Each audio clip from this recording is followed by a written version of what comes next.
Good morning, friends. So today we meet for a reason of our lecture number lecture number fourth of the manufacturing process two. In the previous lecture, we start the chapter number 3, which is the metal joining process, right?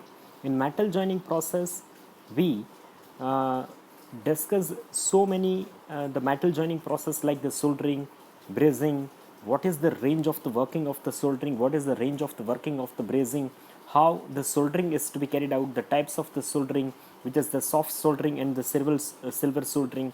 Then we also discuss the different type of the how the brazing process is to be worked. Then we start with the third different manufacturing process, which is the welding process. We start with the classifications of the welding process. We discuss the definitions of the welding, how the welding is to be carried out, how the different kind of the welding is to be carried out, then the classifications of welding, then the different positions in which the welding is to be carried out, then the different kind of the joint configurations for the welding, and the different kind of joint configurations with the symbol of the welding. That content we are discussed in the previous lecture of the metal joining process of the manufacturing process 2, right? In today's lecture we start the lectures for the another content with the gas welding content, right? So based on the classifications of the welding, which is start with the gas welding. The gas welding, which is further classified into the two process, right? Sorry, the gas welding, which is further classified into the four categories: oxyacetylene welding, oxyhydrogen welding, air acetylene welding, and the air weldings, right? Which is very normal gas welding. So now what is gas welding? A gas welding is a welding process that melt and joint the metal by heating them with a flame caused by a reaction of the fuel gas and the oxygen. Caused by the reactions between the fuel gas and the oxygen. ये जो gas welding है, तो gas welding के अंदर welding होता कैसे है? Welding होने के लिए वहाँ पे हम लोग एक फ्यूल गैस और ऑक्सीजन दोनों का मिक्सचर से हम लोग एक फ्लैम को जनरेट करते हैं. वही फ्लैम को यूज़ करके जो भी कन्फिगरेशंस को आपको जॉइंट करना है, वो कन्फिगरेशंस को हम लोग हीट करते हैं, उसको मेल्ट करते हैं और वहाँ पे उसको जॉइंट क्रिएट करते हैं. The most commonly used method is oxy acetylene welding due to its the high flame temperature. अब ऑक्सी एसिटिलीन वेल्डिंग के अंदर काफ़ी हायर जो है वो फ्लैम टेम्परेचर है वो जनरेट होता है. इसलिए जो एप्लीकेशंस फील्ड है उसके अंदर ऑक्सी एसिटिलीन जो वेल्डिंग है उसका एप्लीकेशन है वो काफ़ी ज़्यादा है as compare to different gas welding process. The flux is may be use to deoxidise and cleans the welding metal. Cleans the welding वहाँ पे ये जो गैस वेल्डिंग है वो गैस वेल्डिंग के अंदर normally as per the applications wise normally जो welding होने के पीछे जो रीज़न है वो रीज़न सिर्फ हमको मेटल को हीट करके मेल्ट करके उसको जॉइंट करना है, राइट? पर अगर इसी वेल्डिंग को हमें थोड़ा फास्ट स्पीड के साथ करना है और द डिपोजिशन रेट, जो डिपोजिशन रेट है, राइट, जो सपोज हमें 20 mm या 25 mm का एक जो ग्रू है उसको फील करना है, राइट? उसमें डिपोजिशन यानी कि बॉन्ड थोड़ा स्पीड अप करने के लिए हम लोग इसमें एक्स्ट्रा फिलर मेटल है वो ऐड कर भी सकते हैं और नहीं भी कर सकते हैं, राइट? एक्सटर्नली हम लोग आउटसाइड से ये कर सकते हैं ताकि डिपोजिशन रेट को थोड़ा एक्सेस मिले, फ़ायदा मिले, ज़्यादा डिपोजिशन रेट हमको मिल सके. The flux is melt and solidified and the form as a slag skin on the resultant weld metal. Next, the gas welding is a type of the fusion welding process in which the heat of the welding is to be obtained by the combustion of the oxygen and the fuel gas, maybe as a acetylene, hydrogen and propane. ये gas welding के अंदर जो है वो heat कैसे generate होती है?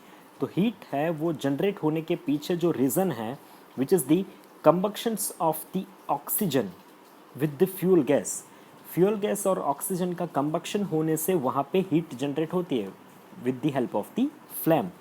अब एज अ फ्यूल गैस है वो गैस वेल्डिंग है, हम गैस वेल्डिंग के अंदर नॉर्मली हम लोग ये तीन गैसेस ज़्यादातर यूज़ करते हैं, एसिटिलीन गैस, हाइड्रोजन गैस और प्रोपेन गैस। उसमें से एसिटिलीन है वो नॉर्मली ज़्यादा एप्लीकेबल है।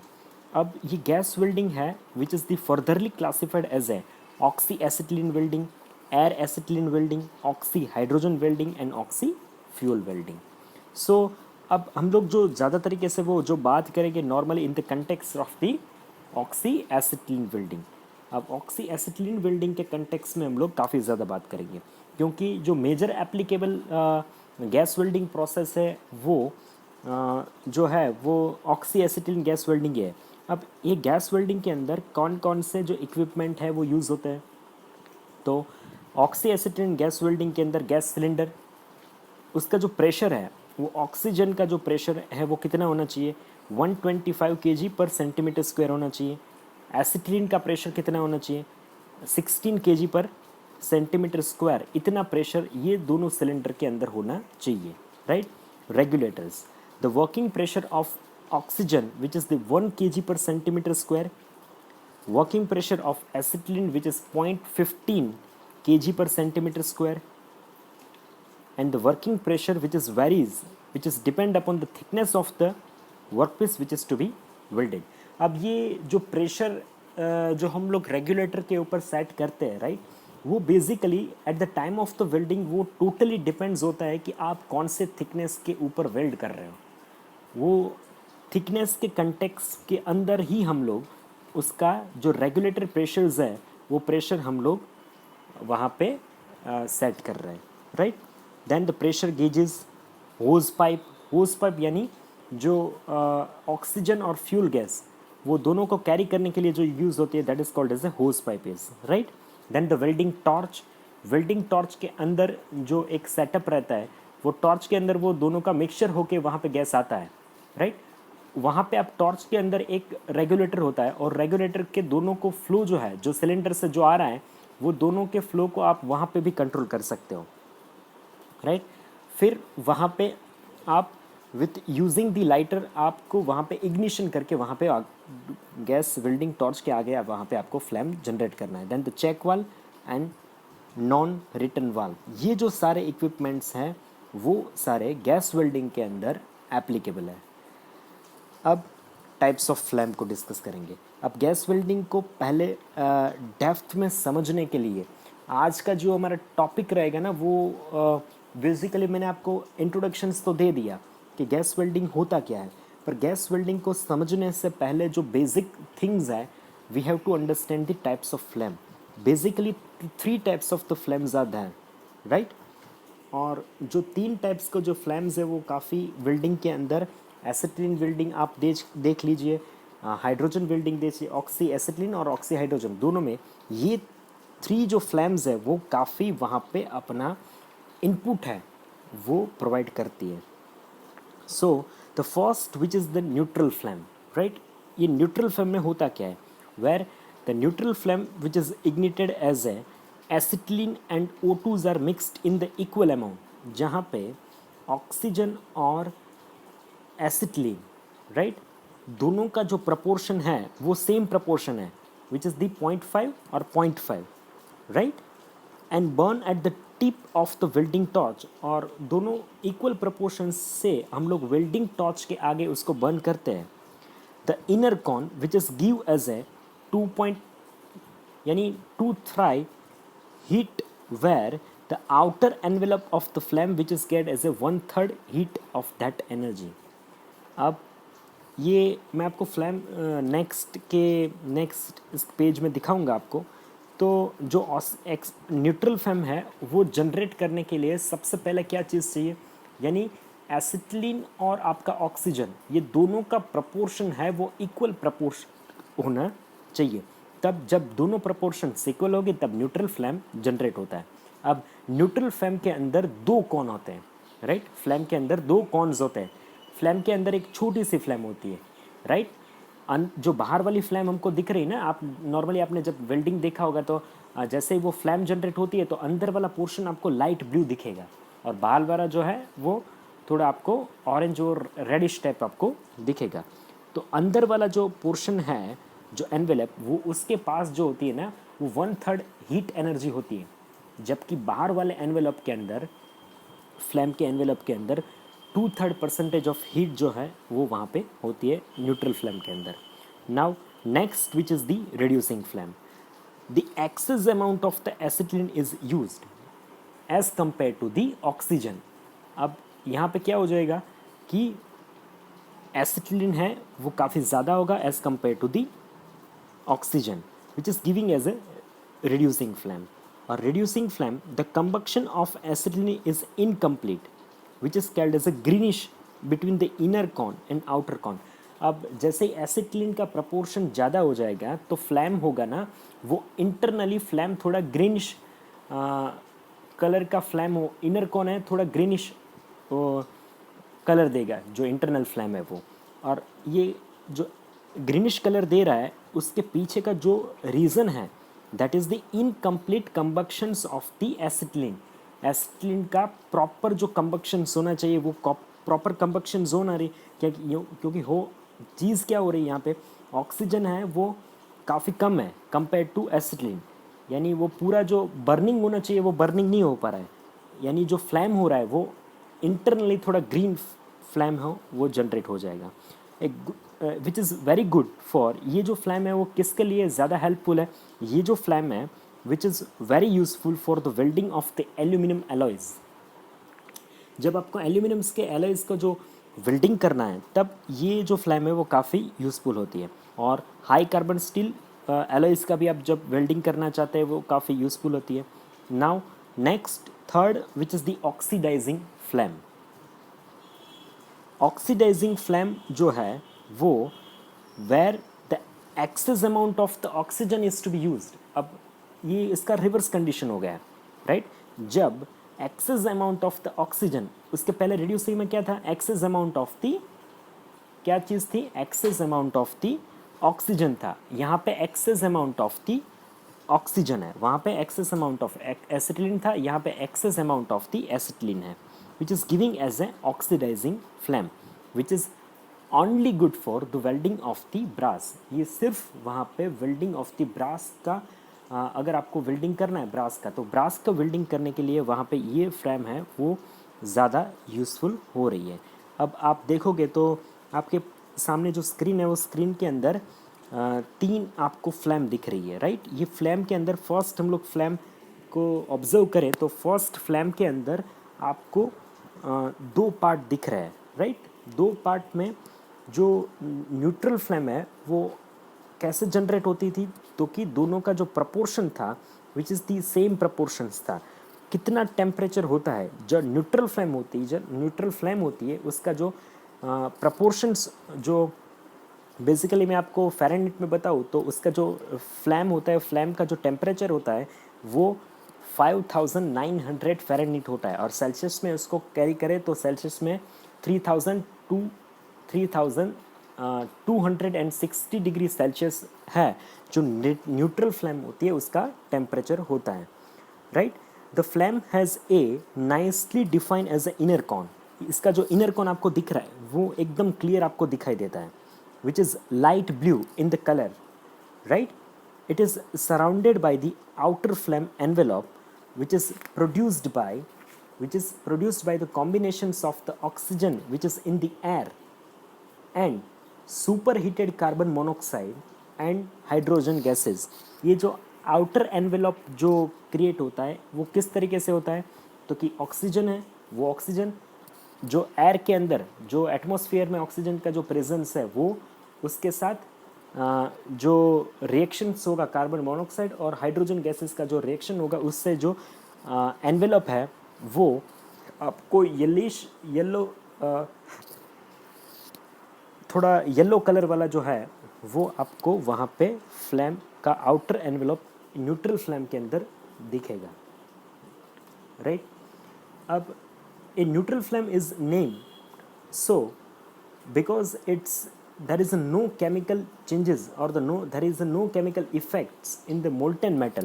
ये न्यूट्रल फ्लेम से आपका जो टेम्परेचर जनरेट होगा उसमें बेसिकली वो मेटल के साथ किसी भी तरीके का वहाँ पे एक केमिकल रिएक्शंस है वो जनरेट करेगा नहीं, यानी एप्लीकेशंस वाइज ये काफ़ी हेल्पफुल फ्लेम है।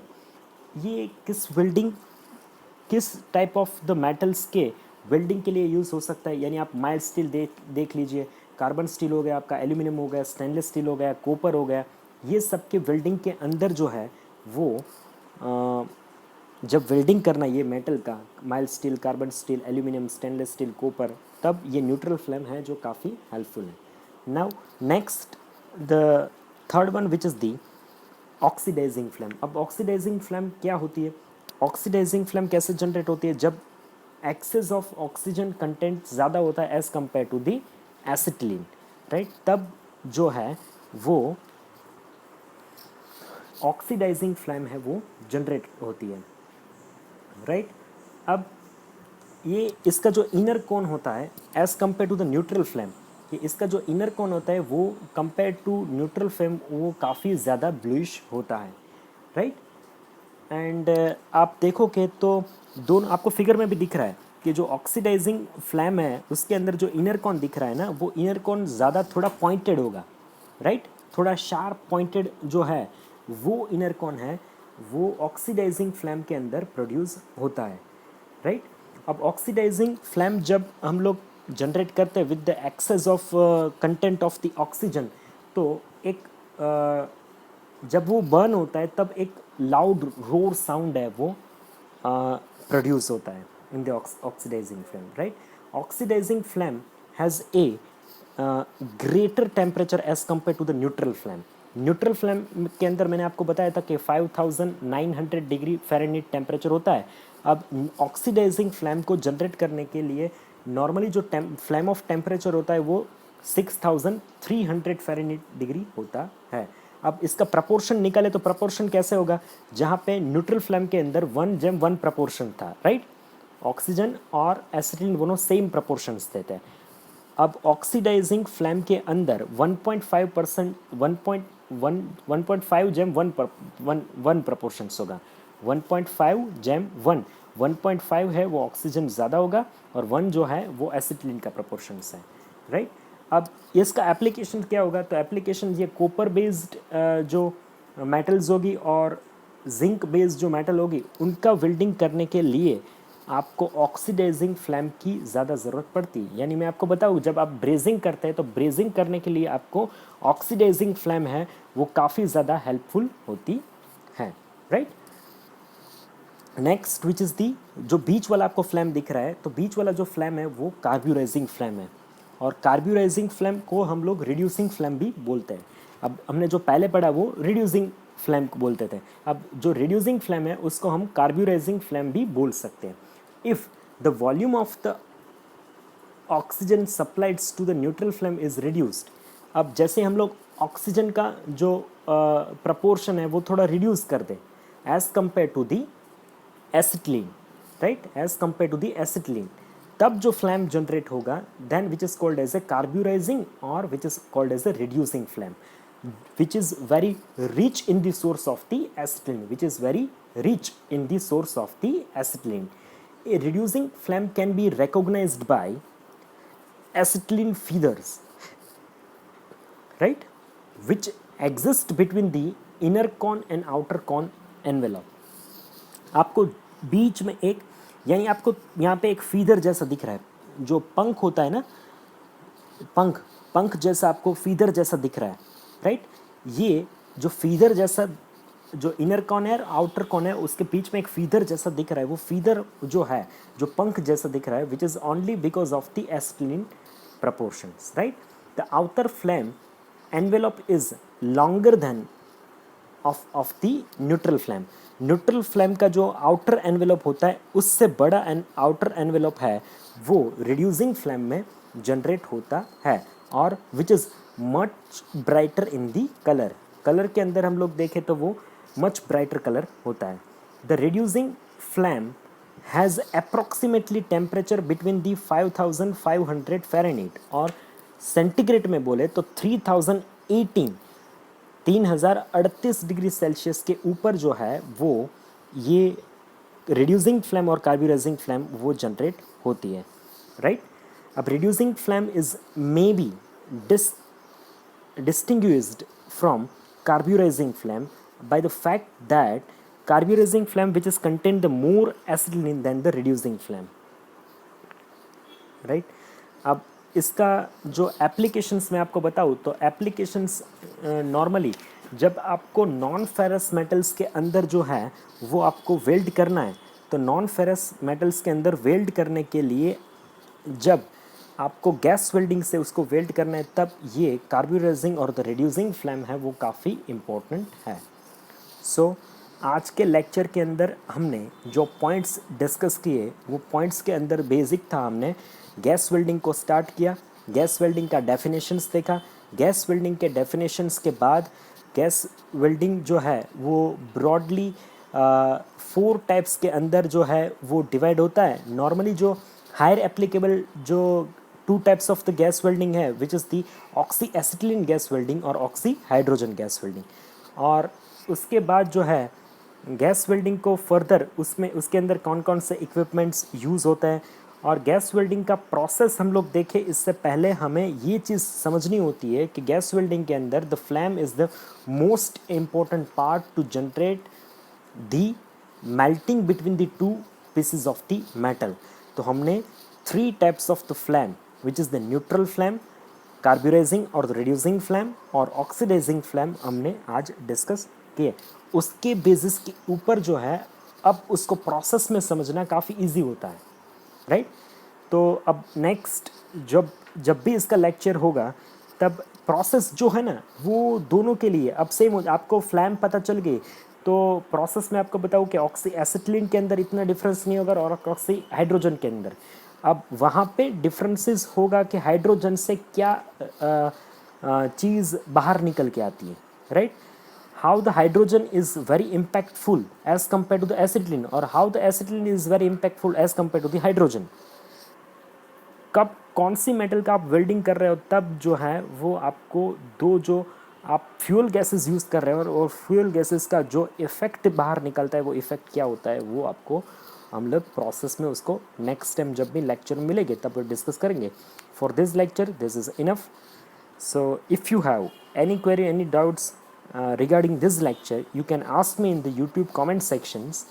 So we will discuss your questions and queries in the next lecture when we meet next time for the lectures. I am taking your comments into next lectures, right? So thank you so much for watching this video.